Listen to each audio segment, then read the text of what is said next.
ಮಾತುಗಳು ಕಳೆದು ಹೋಗುತ್ತೆ ಅಂತ ಹೇಳ್ತಾರೆ. ನಾನೀಗ ಸಾಕ್ಷಿಯಾಗಿ ನಿಂತಿದ್ದೀನಿ. ಒಂದು ಮಾತಿದೆ, ನಿನ್ನ ಸ್ನೇಹಿತರು ಯಾರು ಅಂತ ಹೇಳು, ನೀನು ಯಾರು ಅಂತ ನಾನು ಹೇಳ್ತೀನಿ ಅಂತ ಇಂಗ್ಲಿಷ್ನಲ್ಲಿ. ನಾನು ದೊಡ್ಡ ಅದೃಷ್ಟವಂತ, ಇಷ್ಟೆಲ್ಲ ಸ್ನೇಹದ ಬಳಗವನ್ನು ಪಡೆದಿದ್ದೀನಿ. ಬಹುಶಃ ಈ ವೇದಿಕೆಯಲ್ಲಿ ನನ್ನ ಬಂಧುಗಳು 4-5 ಜನ ಬಂದಿರಬೇಕು.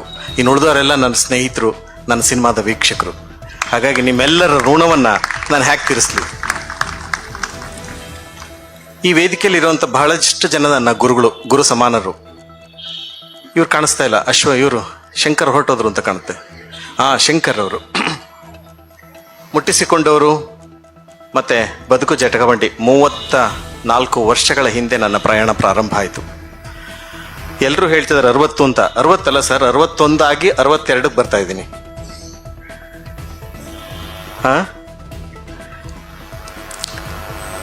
12 ಸಿನಿಮಾಗಳ ಮೂಲಕ ನಾನು ಹೇಳೋದನ್ನೆಲ್ಲ ಪ್ರಾಯಶಃ ಎಲ್ಲ ಹೇಳಿದ್ದೀನಿ.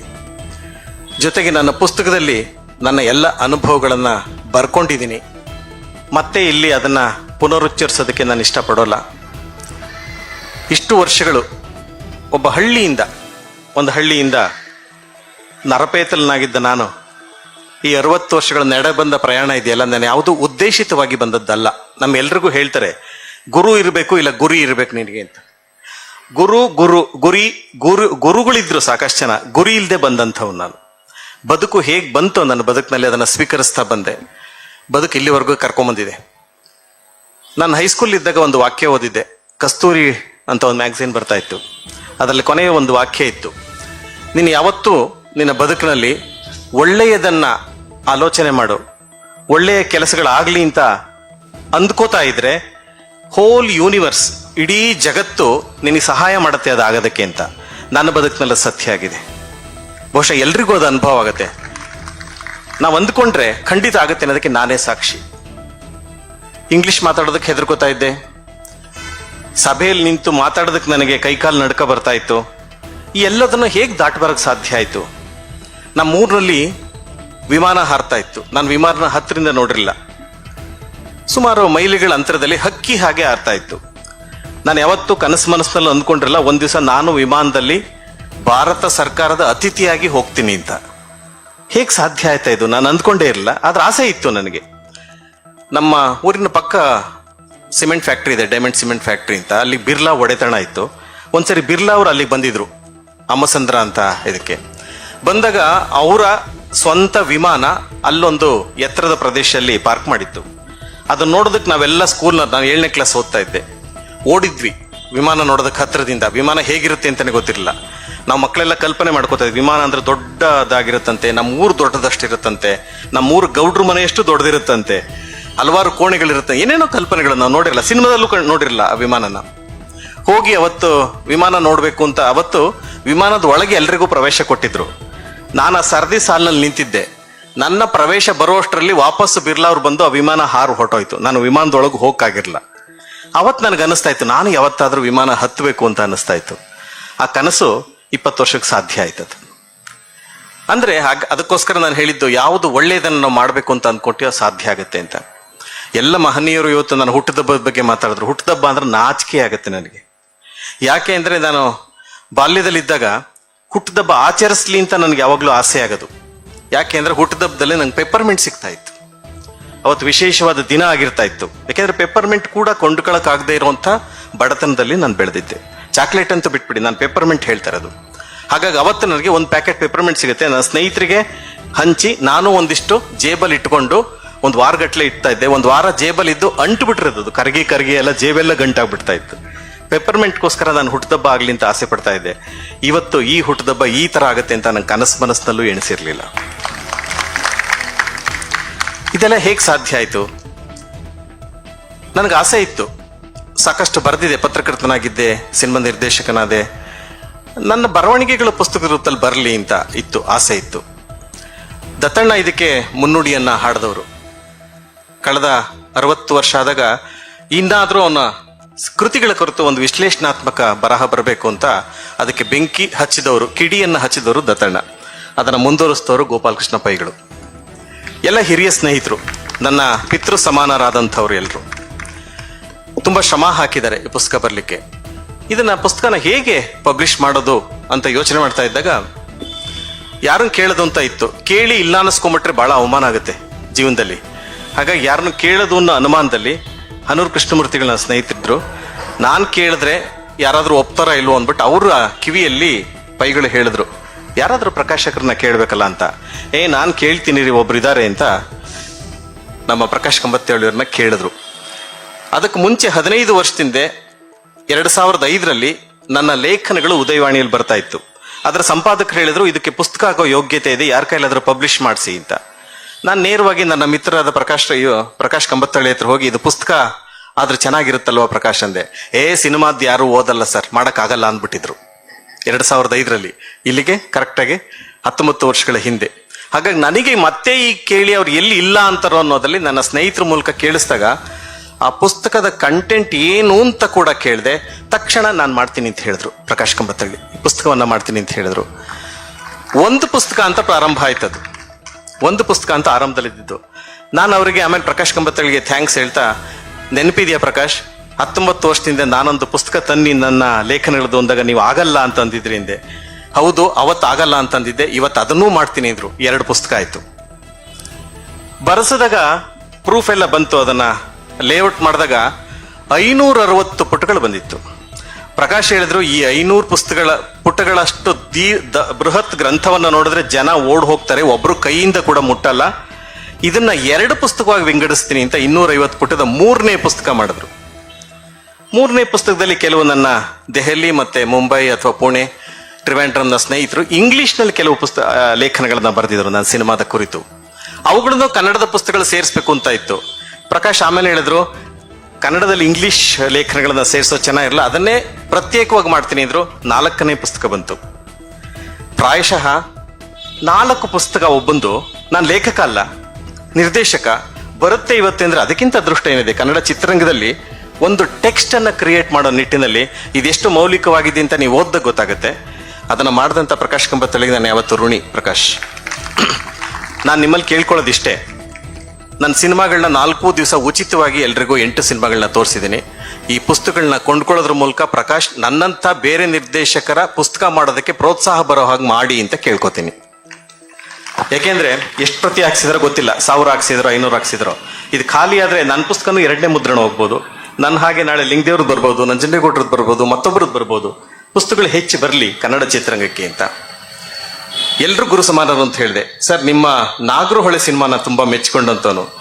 ಬಂಧನ ನಾನು ಎಲ್ಲೋ ಬ್ಲ್ಯಾಕಲ್ಲಿ ಟಿಕೆಟ್ ಕೊಟ್ಕೊಂಡು ನೋಡಿದ್ದೆ. ಎಷ್ಟು ಒಳ್ಳೆ ಚಿತ್ರಗಳು ಅವ್ರು ಮಾಡಿದಂಥದ್ದು ಅಂತ. ನಮ್ಮ ಊರಲ್ಲಿದ್ವಿ ಅಂತ ಬಿಡುಗಡೆದಾಗ ದಂತಕಥೆ ಸರದಲ್ಲಿ ಅದು ಅವಾಗ ಅಂತಾಗೆ 200 ರೂಪಾಯಿ ಬ್ಲ್ಯಾಕ್ ಕೊಡ್ಬೇಕಂತೆ ಅಂತ. ಅಂಬರೀಷ್ ಮಾಡಿದಂಥ ಮೊದಲನೇ ಸಿನಿಮಾಗೆ ಅದ್ರ ಬಗ್ಗೆ ಏನೇನೋ ದಂತಕಥೆಗಳು ಹೇಳಿ ನಾವೊಂದ್ ದಿವಸ ಅಂತ ಸಿನಿಮಾನ ನೋಡಬಹುದಾ ಅಂತ ಅಂದ್ಕೊಂಡವನು ಇವ್ರ ಪಕ್ಕ ಕೂತಿದ್ದೀನಿ ಸರ್. ನಾನದ್ರ ಅದೃಷ್ಟವಂತ, ನೀವು ಅದೃಷ್ಟವಂತರ, ನಾನೇ ಅದೃಷ್ಟವಂತ. ಅವರ ತಂದೆಯವರು 100 ಮಹಾತ್ಮ ಪಿಕ್ಚರ್ಸ್ ಇಂದ 100 ಚಿತ್ರಗಳನ್ನ ಮಾಡಿ ಕನ್ನಡ ಚಿತ್ರರಂಗ ಶ್ರೀಮಂತಗೊಳಿಸಿದಂತ ಕುಟುಂಬ ನಿಮ್ದು. ಹಾಗಾಗಿ ನಿಮ್ಮ ಗೆಳೆತನ ಸಿಕ್ಕಿರೋದು ನಮ್ಮ ಸೌಭಾಗ್ಯ. 2000 ಪ್ರಾಯಶಃ 1995 ಅಲ್ಲ 85 ನಂತರ ಅಂತ ಕಾಣುತ್ತೆ. ನಾನು ನಿಮ್ದು ತಪರ್ನ ಕತೆ ನೋಡಿದೆ ಸರ್, ಯಾವುದೋ ಒಂದು ಸಂದರ್ಭದಲ್ಲಿ ನೋಡಿದಾಗ ತುಂಬಾ ಇಷ್ಟ ಆಯ್ತು. ಅಲ್ಲಿವರೆಗೂ ನಮಗೆ ಹೀರೋ ಅಂದ್ರೆ ರಾಜ್ಕುಮಾರ್, ವಿಲನ್ ಅಂದ್ರೆ ವಜ್ರಮುನಿ, ಹೀರೋಯಿನ್ ಅಂದ್ರೆ ಭಾರತಿ, ಇಷ್ಟೇ ಕಲ್ಪನೆ ಇದ್ದಿದ್ದು ನಮಗೆ. ಕಾಸರವಳ್ಳಿಯವರ ತಬರ್ ಕತೆ ನೋಡಿದಾಗ ತುಂಬಾ ಮನಸ್ಸಿಗೆ ಹತ್ತಿರವಾಯ್ತು. ಇಂಥ ಕಾಸರವರ್ತಿ ಹೇಗಿರ್ಬೋದು ಈ ಮನುಷ್ಯ, ಇಂಥ ತಬರ್ ಕಥೆಯನ್ನು ಮಾಡಿದವರು. ಯಾವತ್ತಾದ್ರೂ ನಾವು ಅವ್ರನ್ನ ಭೇಟಿ ಮಾಡಕ್ಕಾಗತ್ತಾ ಅಂತ ಅನ್ಕೊಂಡಿದ್ದೆ. ನಾನು ಅವಾಗ ಚಿತ್ರ ಬರೀತಾ ಇದ್ದೆ, ಅವ್ರಿಗೆ ನೆನಪಿಲ್ಲ, ಬಹುಶಃ ಪ್ರತಿ ಕೂಡ ಇಲ್ಲ. ನಾನು ಅವ್ರದ್ದೊಂದು ರೇಖಾ ಚಿತ್ರ ಬರೆದಿದ್ದೆ ಪತ್ರಕರ್ತನಾಗಿದ್ದಾಗ. ಬರೆದು ಯಾವುದೋ ಸಮಾರಂಭದಲ್ಲಿ ಅವರಿಗೆ ತಗೊಂಡೋಗಿ ನಾನು ಉಡುಗೊರೆಯಾಗಿ ಕೊಟ್ಟಿದ್ದೆ. ನೀವು ಸಹಿ ಹಾಕಿ ನೀವು ಇಟ್ಕೊಂಡಿದ್ರಿ, ಅದು ಬಹುಶಃ ಇರುತ್ತೀಯಲ್ಲೋ ಗೊತ್ತಿಲ್ಲ. ಹಾಗೆ ನಾನು ಭೇಟಿ ಮಾಡಿದಂಥ ಇಷ್ಟಪಟ್ಟಂತ ವ್ಯಕ್ತಿಯ ಪಕ್ಕದಲ್ಲಿ ಕೂತ್ಕೊಳ್ಳುವಂತ ಸೌಭಾಗ್ಯ ನನಗೆ ಸಿಕ್ಕಿದೆ. ಇದಕ್ಕಿಂತ ದೊಡ್ಡದಿದೆಯಾ? ಪಲ್ಲವಿ ನೀವು ನೋಡಿಯೇ ಇರ್ತೀರಿ, ನಮ್ಮೆಲ್ಲರ ಹೀರೋ ಅವರು, ಡೈರೆಕ್ಟರ್ ಅಲ್ಲ, ಸೀತಾರಾಮ್ ಸರ್ ನಮ್ಮೆಲ್ಲರ ಹೀರೋ. ನಾನು ಹೇಳ್ತೀನಿ, ಉತ್ಪ್ರೇಕ್ಷೆ ಅಲ್ಲ ಸರ್, ಕನ್ನಡ ಚಿತ್ರರಂಗಕ್ಕೆ ರಾಜ್ಕುಮಾರ್ ಹೇಗೋ ಕನ್ನಡ ಧಾರಾವಾಹಿ ಕ್ಷೇತ್ರಕ್ಕೆ ರಾಜ್ಕುಮಾರ್ ಇವರು. ಅವರ ಪಲ್ಲವಿ ನೋಡಿ, ಬೇರೆ ಇದನ್ನು ನೋಡಿ ಸೀತಾರಾಮ್ ಅವ್ರನ್ನ ನೋಡಕ್ಕಾಗತ್ತಾ? ನಾಟಕ ನೋಡಿದ್ವಿ, ಅವರೊಂದು ಕಥೆ ಬರೆದಿದ್ರು, ಬದುಕ ಮನ್ನಿಸು ಪ್ರಭುವೇ ಅಂತ. ಪ್ರಜಾವಾಣಿ ಪತ್ರಿಕೆಯಲ್ಲಿ ಅದಕ್ಕೆ ಪ್ರಶಸ್ತಿ, ಇದು ನಾಟಕ ಬಹುಮಾನ ಬಂದಿತ್ತು. ಅದನ್ನು ಓದಿ ಎಂಥ ಅದ್ಭುತವಾದಂಥ ನಾಟಕವನ್ನು ಬರೆದಿದ್ದಾರೆ. ಇವ್ರನ್ನ ಯಾವತ್ತಾದ್ರೂ ನಾನು ಹತ್ರದಿಂದ ನೋಡ್ತೀನ ಅಂತಂದಾಗ ಅವ್ರ ಜೊತೆ ಕೆಲಸ ಮಾಡೋ ಸೌಭಾಗ್ಯ ಸಿಕ್ತಲ್ಲ ಸರ್, ಜೊತೆಲಿ ಇಟ್ಕೊಂಡ್ರಲ್ಲ, ಇದಕ್ಕಿಂತ ನಾನು ಏನ್ ಸೌಭಾಗ್ಯ ಸರ್. ಹಾಗಾಗಿ ನಾನು ತುಂಬಾ ಅದೃಷ್ಟವಂತ. ಅದೃಷ್ಟ ಅಂದ್ರೆ ಏನು ಅಂತ ಎಲ್ಲರೂ ಕೇಳ್ತಾರೆ. ಏನ್ ಅದೃಷ್ಟ ಅಂದ್ರೆ, ನನಗೆ ದೇವರಲ್ಲಿ ಆರಂಭದಲ್ಲಿ ನಂಬಿಕೆ ಇತ್ತು. ನನ್ನ 21ನೇ ವಯಸ್ಸಿನವರೆಗೂ ದೇವರನ್ನು ಎಲ್ಲಾ ಕೇಳಿದ್ದೆ. SSLC ಪಾಸ್ ಮಾಡು ಅಂತ ಕೇಳಿದ್ದೆ, ಅವ್ನು ಫೇಲ್ ಮಾಡಿಸ್ಬಿಟ್ಟ. ಅವತ್ತಿಂದ ದೇವರಲ್ಲಿ ನಂಬಿಕೆ ಬಿಟ್ಬಿಟ್ಟೆ ನಾನು. ಹೀಗಾದಾಗ ಈ ಅದೃಷ್ಟ ನನಗಿಲ್ಲ, ನಾನೊಬ್ಬ ದುರಾದೃಷ್ಟವಂತ. ಎಷ್ಟೋ ಬಾರಿ ಆತ್ಮಹತ್ಯೆ ಮಾಡ್ಕೋಬೇಕು ಅಂತ ಯೋಚನೆ ಮಾಡಿದ್ದೆ ನನ್ನ ಹೈಸ್ಕೂಲ್ ದಿನಗಳಲ್ಲಿ. ನಾನು ಅಂದ್ಕೊಂಡಿದ್ದೇನೂ ಆಗ್ತಾ ಇರಲಿಲ್ಲ. ಆಗ್ಲೇ ಹೇಳ್ದಾಗೆ ಅನಾಕರ್ಷಕ ವ್ಯಕ್ತಿಯಾಗಿದ್ದೆ. ಇಂಗ್ಲಿಷ್ ಬರ್ತಾ ಇರಲಿಲ್ಲ. ಯಾರೂ ನನ್ನನ್ನ ಯಾವ ಲೆಕ್ಕಕ್ಕೂ ತಗೋತಾ ಇರಲಿಲ್ಲ. ಸ್ನೇಹಿತರು ಕೂಡ ನಾನು ಸ್ನೇಹ ಮಾಡ್ತಾ ಇರಲಿಲ್ಲ ಸರ್. ಯಾಕೆಂದ್ರೆ ಇವ್ನು ನೋಡೋದಕ್ಕೆ ಆಕರ್ಷಕವಾಗಿಲ್ಲ ಅಂತ ಇತ್ತು. ಒಂದು ದಿನ ನಾನು ಗಮನಿಸಿದ್ದೀನಿ, ನಮ್ಮ ಊರಿನ ಪಾಳು ಬಿದ್ದ ಮನೆಯಲ್ಲಿ ಮೂಲೆಯಲ್ಲಿ ಕುಳಿತು ಕಣ್ಣೀರು ಹಾಕ್ತಾ ಇದ್ದೆ ನಾನು. ಅದನ್ನು ಬರ್ಕೊಂಡಿದ್ದೀನಿ ನನ್ನ ಪುಸ್ತಕದಲ್ಲಿ. ಹಾಗಿದ್ದವನು ಹಿಂಗ್ ಬರಕ್ಕೆ ಹೆಂಗ್ ಸಾಧ್ಯ ಆಯ್ತು? ಎಲ್ಲರೂ ಹೇಳ್ಬೋದು ಅದೃಷ್ಟ ಅಂತ ಅನ್ಬೋದು. ಅದೃಷ್ಟ ಅಂದ್ರೆ ಏನು? ನನ್ನ ಪ್ರಕಾರ ಅದೃಷ್ಟ ಅಂತಂದ್ರೆ, ನಾವು ಒಳ್ಳೆ ಯೋಚನೆಯನ್ನು ಮಾಡ್ಕೊಂಡು ಯಾವುದೋ ಒಂದು ಹಾದಿಯಲ್ಲಿ ಹೋಗ್ತೀವಿ. ಆ ಹಾದಿಯಲ್ಲಿ ಎಡಕ್ಕೆ ಹೋಗ್ಬೇಕಾ ಬಲಕ್ಕೆ ಹೋಗ್ಬೇಕಾ ಅಂತ ಒಂದು ಕ್ಷಣ ಯೋಚನೆ ಬರುತ್ತೆ. ನಾವ್ ಯಾವುದೋ ಒಂದನ್ನು ಆಯ್ಕೆ ಮಾಡ್ಕೋತೀವಿ. ನಮಗೆ ಗೊತ್ತಿದ್ದೋ ಗೊತ್ತಿಲ್ದಲ್ಲೇ ಬಲನೂ ಆಯ್ಕೆ ಮಾಡ್ಕೋತೀವಿ, ಎಡವನ್ನೂ ಆಯ್ಕೆ ಮಾಡ್ಕೋತೀವಿ. ಈ ಆಯ್ಕೆ ಮಾಡ್ಕೊಳ್ಳೋ ಕ್ಷಣ ಇದೆಯಲ್ಲ, ಅದಕ್ಕೆ ಒಂದು ಪ್ರೇರಕ ಶಕ್ತಿ ನಮ್ಮ ಮೇಲೆ ಕೆಲಸ ಮಾಡ್ತಾ ಇರುತ್ತೆ. ಅದೇ ಅದೃಷ್ಟ ಅಂತ ನಾನು ಹೇಳ್ತೀನಿ. ಆ ಥರದಲ್ಲಿ ಅದೃಷ್ಟವಂತ ನಾನು. ಯಾವುದನ್ನು ನಿರೀಕ್ಷೆ ಮಾಡ್ಬರಲ್ಲ, ತಾನಾಗಿ ಎಲ್ಲ ಬಂತು. ಎಲ್ಲ ಬಾಗಿಲುಗಳು ನಮ್ಮ ಮುಂದೆ ಇರುತ್ತಂತೆ. ಬಾಗಿಲುಗಳನ್ನ ನಾವು ತಟ್ಟಬೇಕಂತೆ. ತಟ್ಟದಾಗ ಯಾವುದೋ ಸಂದರ್ಭದಲ್ಲಿ ತೆಗೆದ ತಕ್ಷಣ ನೀನು ಒಳಗೆ ಹೋಗ್ಬೇಕು. ಇಲ್ಲೇ ಇದ್ರೆ ಮರುಕ್ಷಣದಲ್ಲ ಬಾಗಿಲು ಹಾಕೊಂಡ್ಬಿಡುತ್ತೆ ಬದುಕಿನಲ್ಲಿ ಅಂತ. ಅದೇನೋ ಗೊತ್ತಿಲ್ಲ. ನಾನು ಪ್ರತಿ ಸರಿ ತಟ್ಟದಾಗೆಲ್ಲ ಬಾಗಿಲು ತೆಗೀತು, ನಾನು ಒಳಗೆ ಹೋಗ್ತಾ ಹೋದೆ. ಕರ್ಕೊಂಡು ಹೋಗ್ತು ಇಲ್ಲಿವರೆಗೂ ಕರ್ಕೊಂಬಂದು ನಿಲ್ಸಿದೆ. ಇದು ನೀವೇನ್ ಬೇಕಾದ್ರೂ ಕರೀರಿ. ಆಗ್ಲೇ ಹೇಳ್ದಾಗೆ ನನಗೆ ದೇವರಲ್ಲಿ ನಂಬಿಕೆ ಇಲ್ಲದೆ ಇದ್ರು ಒಂದು ಶಕ್ತಿ ಇದೆ, ಯಾವುದೋ ಒಂದು ಶಕ್ತಿ ಇದೆ. ಆ ಶಕ್ತಿ ನಮ್ಮನ್ನೇ ನಿಯಂತ್ರಣ ಮಾಡ್ತಾ ಇರ್ತದೆ. ಅದನ್ನು ಯಾವ ಹೆಸರಲ್ಲಿ ಬೇಕಾದ್ರೂ ಕರೀರಿ. ಆ ಶಕ್ತಿ ನನ್ನ ಪೂರ್ತಿ ಅನುಗ್ರಹ ಮಾಡಿದೆ. ಇಷ್ಟು ಸಾಕು ಸರ್ ನನಗೆ. ಇದರಲ್ಲೊಂದು ಮಾತು ಬರುತ್ತೆ ಪುಸ್ತಕದಲ್ಲಿ, ಭಾವುಕನಾಗ್ತೀನಿ ಕೆಲವು ಸಾರಿ ನಾನು. ನಮ್ಮ ತಾಯಿಗೀಗ 93 ವರ್ಷ. ಊರಲ್ಲಿದ್ದಾರೆ ನಮ್ಮ ತಾಯಿ. ಸುಚೇಂದ್ರ ಪ್ರಸಾದ್ ಅವ್ರು ಕೇಳಿದ್ರು, ಏನಾದ್ರೂ ಕಷ್ಟ ಆಗ್ಲಿ ತಾಯಿಯವ್ರನ್ನ ಕರ್ಕೊಂಬಂದು ಸ್ಥಾಪಿಸ್ತೀನಿ ನಾನು, ಮಾಡೋಣ ಅಂತ. ನಮ್ಮ ತಾಯಿಯವ್ರು ಕೇಳಿದೆ, ಬರ್ತೀಯಮ್ಮ ಅಂತ. ನಮ್ಮ ಅಮ್ಮನ ಬಗ್ಗೆ ಒಂದು ಆರ್ಟಿಕಲ್ ಇದೆ, ಅದನ್ನು ಓದಿದ್ರೆ ನಿಮಗೆ ಗೊತ್ತಾಗುತ್ತೆ. ನಮ್ಮ ಅಮ್ಮನಿಗೆ ವಿಳಾಸನೇ ಇಲ್ಲ. ಯಾಕೆ ಅಂದ್ರೆ ಆಕೆ ಓದಿದ್ 3ನೇ ಕ್ಲಾಸು. ರಾಜ್ಕುಮಾರ್ ಅವ್ರು 3ನೇ ಕ್ಲಾಸ್ ಓದಿ ಅಷ್ಟೆಲ್ಲ ಮಾಡಿದ್ರು. ಆದ್ರೆ ನಮ್ಮಮ್ಮ 3ನೇ ಕ್ಲಾಸ್ ಓದಿದ್ರು ಅವ್ರಿಗೆ ಅಕ್ಷರ ದಕ್ಕಲಿಲ್ಲ. ಅವ್ರ ಬಗ್ಗೆ ಒಂದು ಪತ್ರ ಬರ್ತಿದ್ದೀನಿ. ನಾನು ಹೇಳಿದ್ದೇನೆ, ಈ ಪತ್ರ ಕೂಡ ನೀನು ಓದಕ್ಕಾಗಲ್ಲ, ಯಾಕೆಂದ್ರೆ ಕನ್ನಡನೇ ಬರಲ್ಲ ನಿನಗೆ ಅಂತ. ನಮ್ಮ ತಾಯಿನ ಬನ್ನಿ ಅಂತ ಕರೆದೆ. ಇಲ್ಲಪ್ಪ, ನನಗೆ ಅರ್ಧ ಗಂಟೆ ಮೇಲೆ ಕೂತ್ಕೊಳ್ಳೋಕ್ಕಾಗಲ್ಲ, ನೀನು ಎಲ್ಲಾದ್ರೂ ಇರೋ, ನಾನು ಸಂತೋಷವಾಗಿರುವಂತ ಆಶೀರ್ವಾದ ಮಾಡಿದ್ರು ನಮ್ಮ ತಾಯಿ. ನಮ್ಮ ತಂದೆನ ತಾಯಿನ ಹತ್ತಿರದಿಂದ ಕಂಡಂಥವ್ರು ಸೀತಾರಾಮ್ ಸರ್. ಭಾವುಕರಾಗ್ತೀರ ನೀವು ಯಾವಾಗಲೂ ಆ ಥರದನ್ನ ಹೇಳಿದಾಗ. ಸೊ ಇದ್ರ ಮಧ್ಯೆ ಇನ್ನೊಬ್ರು ನಾನು ತುಂಬಾ ನೆನೆಸ್ಕೊಳ್ಬೇಕು. ನಾನು ಸಿನಿಮಾಗಳನ್ನ ಮಾಡಿದಾಗ, ಆಗ್ಲೇ ಹೇಳಿದೆ, ಪ್ರತಿಯೊಬ್ಬ ಮನುಷ್ಯರಿಗೂ ಒಬ್ಬ ಒಳ್ಳೆ ಸ್ನೇಹಿತ ಇರಬೇಕು ಅಂತ. ಒಳ್ಳೆ ಸ್ನೇಹಿತರು ಹೇಗೆ ಸಿಗ್ತಾರೆ? ಅದು ಕೂಡ ಅದೃಷ್ಟ. ಸ್ನೇಹಿತರನ್ನ ನಾವು ಆಯ್ಕೆ ಮಾಡ್ಕೊಳ್ಳಲ್ಲ, ನಮ್ಮನ್ನ ಅವ್ರು ಆಯ್ಕೆ ಮಾಡ್ಕೋತಾರೆ ಅಂತ ಸ್ನೇಹಿತರುಗಳು. ಹಾಗಾಗಿ ನನ್ನನ್ನು ಆಯ್ಕೆ ಮಾಡ್ಕೊಂಡ್ರು. ಮೊದಲ ಸಿನಿಮಾ ಮುನ್ನುಡಿ ಮಾಡಿದಾಗ ಹಣ ಇರಲಿಲ್ಲ ನಮ್ಮ ಹತ್ರ. ತುಂಬಾ ಜನ ಕನ್ನಡ ಚಿತ್ರರಂಗದ ನಿರ್ಮಾಪಕರನ್ನ ಕೇಳಿದಾಗ ಯಾರೂ ಕೂಡ ಅದಕ್ಕೆ ಸಪೋರ್ಟ್ ಮಾಡಲಿಲ್ಲ. ಆಗ ನನ್ನ 9 ಜನ ಸ್ನೇಹಿತರು ಸೇರಿ ಸಹಕಾರಿ ತತ್ವದಲ್ಲಿ ಸಿನಿಮಾ ಮಾಡೋದಕ್ಕೆ ಸಹಕಾರ ಕೊಟ್ಟರು. ಅದಕ್ಕೂ ಕೂಡ ಕಿಡಿ ಹಚ್ಚಿದ್ದು ದತ್ತಣ್ಣ. ಆ 9 ಜನದ ಋಣವನ್ನ ಹೇಗೆ ತೀರ್ಸೋದು? ಇಷ್ಟು ವರ್ಷಗಳ ಕಾಲ ನಿರಂತರವಾಗಿ 6 ಚಿತ್ರಗಳಿಗೆ ನನ್ನ 9 ಜನ ಸ್ನೇಹಿತರು, ಅವ್ರು ಯಾರು ಕೋಟ್ಯಾಧೀಶರಲ್ಲ, ಲಕ್ಷಾಧೀಶರಲ್ಲ, ತಾವು ದುಡಿದಂತ 1 ಲಕ್ಷವನ್ನ ನನಗೆ ಕೊಟ್ಟು ಸಿನಿಮಾ ಮಾಡಿಸ್ತಾ ಬಂದಿದ್ದಾರೆ. ಅವ್ರುಗಳಿಗೆ ಅವರ ಋಣವನ್ನ ನಾನು ಹೇಗೆ ತೀರಿಸ್ಲಿ ಗೊತ್ತಿಲ್ಲ. ಹಾಗೇನೆ